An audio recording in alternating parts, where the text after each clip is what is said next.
Oh no! The chef ran off with the restaurant's money. If this keeps up, the restaurant will go under, and so will my dad. As I headed to the diner I'd become a regular at while traveling, the waitress, looking pale, rushed out of the restaurant. When I asked her what happened, she explained that her father, the head chef, was hospitalized. And another chef they trusted had taken all the restaurant's money. I'm currently unemployed, but I used to be a chef at a fancy restaurant in New York. But, considering what I did, is it really okay for me to step in? The waitress in front of me hung her head and started to cry. I mustered up my courage and made a suggestion. I was a chef. Maybe I can help. If you don't mind, could you let me use your kitchen for a week? My name is John. I'm 32 now, and though it might sound strange hearing from me, I've caused an unbelievable amount of trouble for many people. Today, I want to share my story. After graduating high school, I didn't go to college and instead I chose to go to culinary school without hesitation. At that time, I was thrilled by the dream of becoming a chef. Looking back now, I think I was quite innocent then. In culinary school, as long as you graduate, you basically get a chef's license. I studied the basics diligently from the start, graduated, and entered the culinary world. After graduating, I got a job at a fancy restaurant in New York. You might get an idea of the chef's world from a TV show that once made waves depicting a chef's growth. It's really strict with hierarchy, and the one who joins even a day earlier is your senior. Initially, you're only allowed to do menial tasks like cleaning, washing dishes, and taking out the trash. Some classmates in the dorm even had to do their seniors' laundry. I endured such treatment and trained intensively for 3 years. I think these 3 years were about building endurance, dealing with the instructions and sometimes unreasonable demands from seniors, and seeing if you could keep up. Another important thing to learn during this period is building physical strength. Chefs are often thought to just make meals, but it's actually physically demanding. You need as much power as someone in a sports team. A stock pot can weigh several kilograms when full, and flour or sugar comes in 60-pound bags. So your arms ache with muscle pain every day until you get used to it.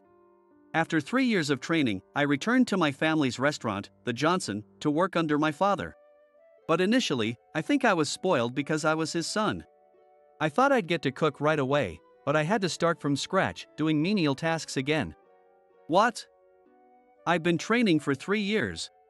I don't care. Here, you're a rookie. I can't let someone like you handle a knife. Why not? If I let you make food for our customers, the restaurant would go under. You're in the way standing there. Go wash those pots. I never got along with my dad. We clashed and yelled at each other constantly. After 5 years of that, I secretly started thinking about going independent. Then my dad suddenly passed away. It was a day off for the restaurant, but my mom got worried when he didn't wake up even by noon and found him already gone. He was struck by acute myocardial infarction, the most common cause of sudden death. So at 27, I suddenly had to take over my dad's role. I always wanted to cook. I wanted many people to eat the food I made and be happy. Even though my wish was finally coming true, I was terrified. The Johnson was a well-known restaurant in the area. The pressure of running that restaurant was immense. After my dad's sudden death, customers visibly dwindled. But that was a testament to how great my dad's cooking was and how much people loved it. I realized how great my dad was only after he was gone. I was prepared to close the restaurant, but I remembered why I came back to this place and why I wanted to become a chef. So I decided to work like my life depended on it. I aimed to faithfully recreate my father's flavors and improve our service. I was the first to arrive in the morning and the last to leave at night. On my days off, I would go out to study the service and flavors of famous restaurants. Seeing me like this, the employees who were halfway considering closing the restaurant re-evaluated their attitudes toward work. First, there was my senior, Tom. We all called him Big Tom because he was my mentor and always looked out for me. Even the waiters who directly interacted with customers started supporting my vision. I think we were all desperate during this time. Initially, people came to the restaurant because it was my father's place, but they began to spread the word about our hard work and service. And those people posted about us on social media. Thanks to that, the restaurant gradually became lively again. As the employees worked smoothly together, we eventually received the highest ratings for our food and service on social media. Even amateur reviews made us happy. And then, without us even realizing it, our restaurant, the Johnson, was featured in the Michelin Guide. What's more, we received the highest rating of 3 stars. 1 star means a very good restaurant in its category. 2 stars mean excellent cooking, worth a detour. 3 stars mean exceptional cuisine, worth a special journey. Our restaurant was rated as a place worth traveling to just for the food. We received 3 stars on our first listing. This was unprecedented. I was on cloud 9. But receiving this rating made me completely arrogant. The 3 stars were a recognition of the restaurant, not of me personally. Yet, I got cocky and started yelling at the employees for being slow. Now, I understand. I see how arrogant and selfish I was. I was acting like a conceited fool. It's no wonder that people like Big Tom, who had to put up with my snide remarks, were unhappy.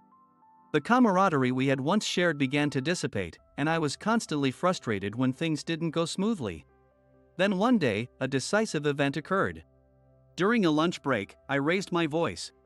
That was the last straw for Big Tom. Enough is enough. You're just a second-generation owner. We helped because we appreciated your father, not you. What do you think you're doing?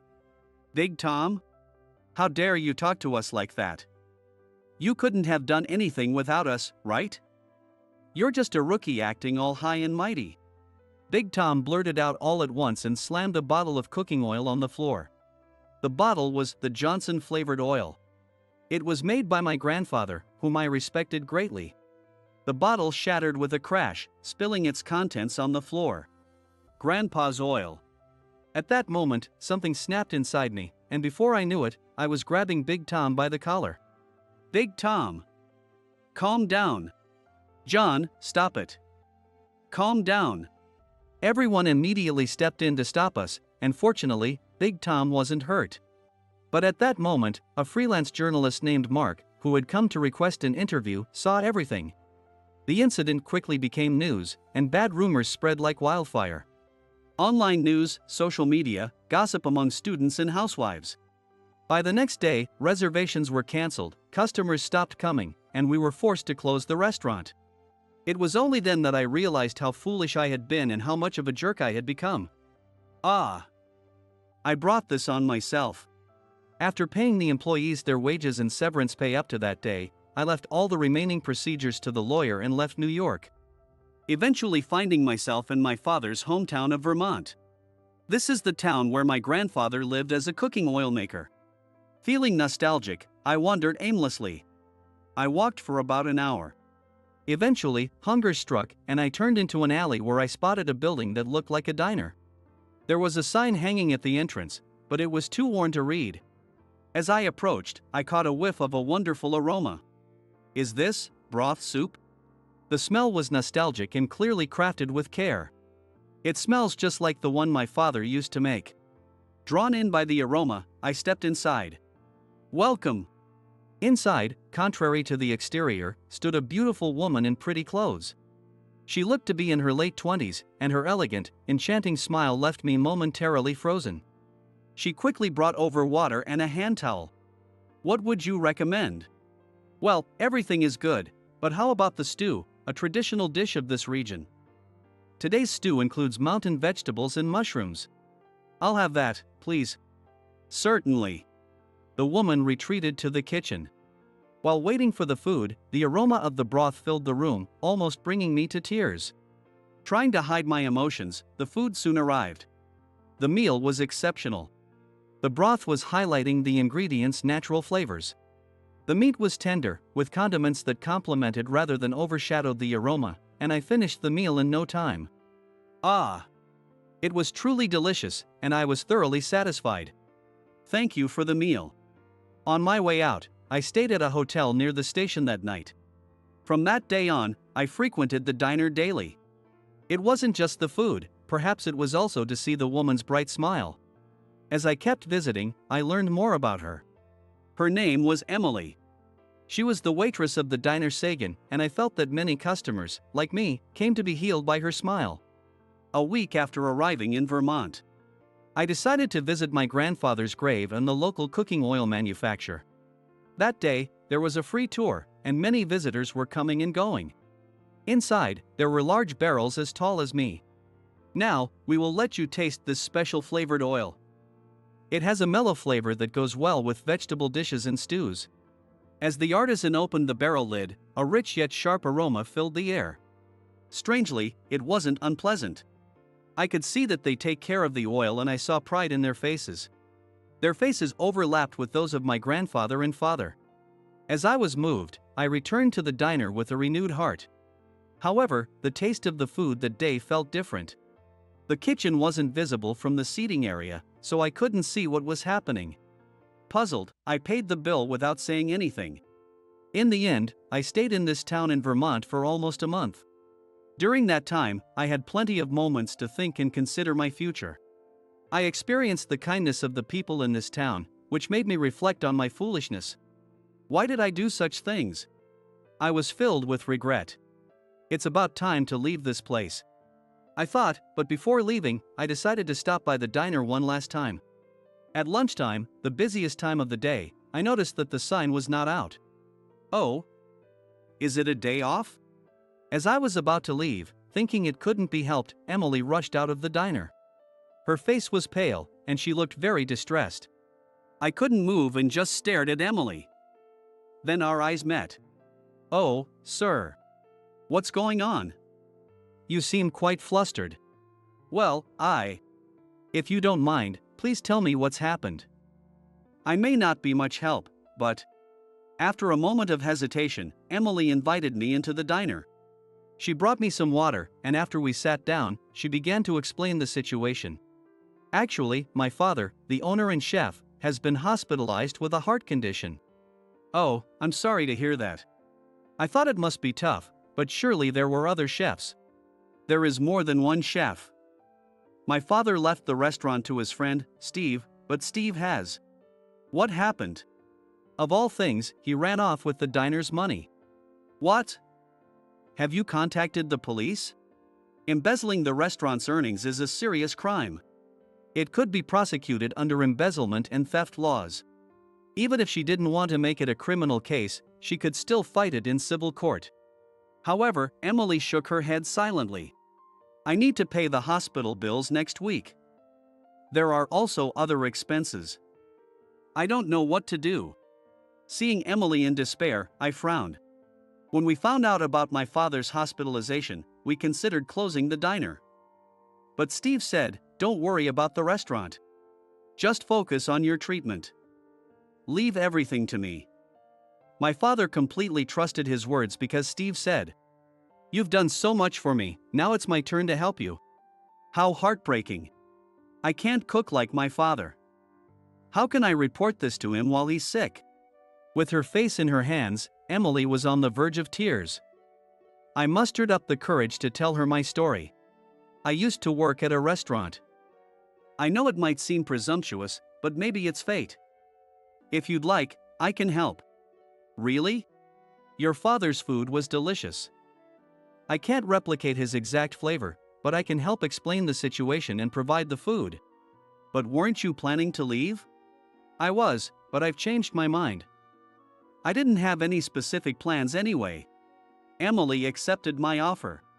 However, I haven't used a kitchen in a while, so my skills might be rusty. Could I use the kitchen for a week to get back into practice? Of course. Emily showed me the kitchen. On the counter was an empty bottle of flavored oil which I used to see. Noticing my gaze, Emily explained, it was given to us by someone who used to work with my father. And if you're going to use the kitchen, why not stay at our place? We have an extra bed. I feel a bit unsafe being alone. I thought it might still be unsafe with me there, but she added, Steve might come back. I wouldn't insist otherwise. Just until my father returns. I understood her reasoning. Considering the cost of the hotel, I hesitantly agreed. A week later, I prepared omelette, stew, and grilled chicken as on the menu. In addition to the wild vegetable and stewed dishes that were originally on the menu, I also added some new dishes. The vegetables from this region are exceptionally delicious, and I believe it will highlight the dishes. I wanted our customers to enjoy this as well. This menu was created with that wish in mind. The wild vegetables were harvested from the nearby hills and the eggs were bought cheaply from a local poultry farm since the sizes were non-standard. The other ingredients were acquired for almost nothing from a local factory that was ready to discard them. Emily also sourced vegetables from local farmers. With everyone's help, we created this menu. And so, after a week, the diner Sagan reopened. Emily had posted information on social media and handed out flyers at the station. During tourist season, not only locals but also many tourists came, and we were so busy that we didn't have a moment to rest. Making over $2,000 in a day. Now we can pay the hospital bills. Thank you, John. Then came the day Emily's father, Ken, was discharged from the hospital. Emily had gone to the hospital to handle the discharge procedures, and they returned together. Only to be surprised by the line of people in front of the diner. What's all this commotion? There's a line outside the diner. Well, a customer named John kindly helped us out. John? Seeing Ken's surprise, I couldn't stay silent and explained my situation. Let me introduce myself properly. I'm John Johnson. I used to work as a chef at the restaurant The Johnson in New York. What? That's a famous restaurant. Emily said, looking at me in surprise. The Johnson flavored oil you used in the kitchen was made by my late grandfather. I see. I thought the name sounded familiar. You must be Michael's son. Michael was my father's name. Michael and I worked together at the restaurant Smith. He was my senior and looked after me. He was an amazing chef. Yes. When I finished my training and told him I was returning to Vermont, he gave me that flavored oil as a farewell gift. I was a big fan of it. And I believe it's what kept our diner going. I love my grandfather's flavored oil too. Indeed. So, I have a request for you. Ken straightened up and took a formal posture. I followed suit and straightened my back. Would you stay here and help my daughter run the diner? I thought for a moment but gladly accepted his request. Since Ken was not fully recovered, he took charge of making small dishes. The carefully mixed eggs created a perfectly fluffy omelet that quickly became popular. Enjoy the omelet as it is and then use the flavored oil to get a different flavor. Also, try adding the oil to the stew. The aroma will fill your mouth. I explained the recommended ways to eat to the customers. When the flavors complement each other, the possibilities are endless. Thanks to this kind of service, more customers kept coming. One day before opening, a familiar face came to the diner. Sorry, we're not open yet. Oh. It was the freelance journalist, Mark. Well, John. Long time no see. Oh well. Do you remember me? After that incident, I wondered where you'd gone, and here you are. His smile was still creepy. What do you want? I don't know about his past, but John is now doing his best to run this diner. If you're here to cause trouble, please leave. Oh. You don't know what he did? It's impossible not to know about such a famous restaurant as the Johnson. Fights among chefs are common in this industry. Emily firmly stated, trying to drive Mark away. You're as bold as ever, miss. Who are you? A new figure appeared. From Emily's reaction, I realized this man was Steve, the one who had stolen the diner's money. What are you doing here? I want revenge on Ken. On my father? When I told this journalist, he agreed to help me. That's why here I am. It seemed Steve and Mark had teamed up to get revenge on Ken. Steve. Hey, Ken. You look well. I am disappointed in you. What do you want from me?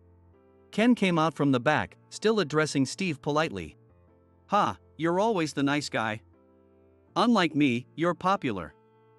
I hated you since our days at Smith. I should have been more skilled. But everyone favored you. It was unbearable, even Michael favored you.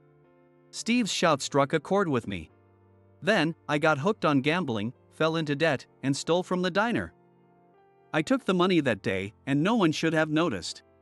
How did they find out? Apparently, Steve had been stealing even when he worked at Smith. You ratted me out to the owner back then, didn't you? I got fired because of you. Traitor. Blaming others for his crimes, what a piece of work. I might be a jerk, but Steve is on another level. What? I didn't do anything. Liar. It's not a lie. Yes, it is. Once again, Mark interrupted the conversation. His creepy smile made his enjoyment of the situation even more unsettling. I was the one who told the owner. What? You weren't on my side? I'm committed to telling the truth to the world. I'm not on anyone's side. When I saw you stealing, I told the owner I'd write an article. He said it wouldn't be worth a penny and discreetly fired you to avoid a scandal. He told the staff you left due to health reasons. What? Steve must have been tempted by something. The Steve I know wouldn't do such a thing, right? Ken's words left Steve silent. Trust takes a lifetime to build but only a moment to destroy. Oh, no. Steve, realizing his mistake, hung his head, and I also reflected on my past. Ken, I'm sorry. Everyone makes mistakes. What's important is having the courage to face them. Steve and John are trying to change. We shouldn't destroy their promising futures, right, Mark? Mark smirked. With Ken and Mark's help, Steve became involved in community revitalization. He sometimes wore the local mascot costume, Buddy, posing for tourists and promoting the town. There are people who need me here. That makes me happy. I'm very grateful. Life offers countless chances to start over. It's crucial to face yourself and let go of pride. Steve's issue is now resolved. I also asked Mark to arrange a meeting with Big Tom later. I wanted to properly apologize for what happened back then. When I met Big Tom after a long time, he was surprised to see me, but he accepted my apology and said I was also at fault. Finally, I went to my father's grave to apologize. Upon returning to Vermont, I proposed to Emily. We got married. And now, the three of us run the diner together. There was also talk of being featured in the Michelin Guide again, but after discussing it with Ken and Emily, we decided to decline. Being listed in the Michelin Guide might attract more customers, but we chose to focus on each customer individually. Haha, that's just like you. Emily laughed beside me. I want to protect this smile forever. Alright, let's make our customers smile again today. Yes. The delicious aroma of our broth fills the diner once more. It's time to open.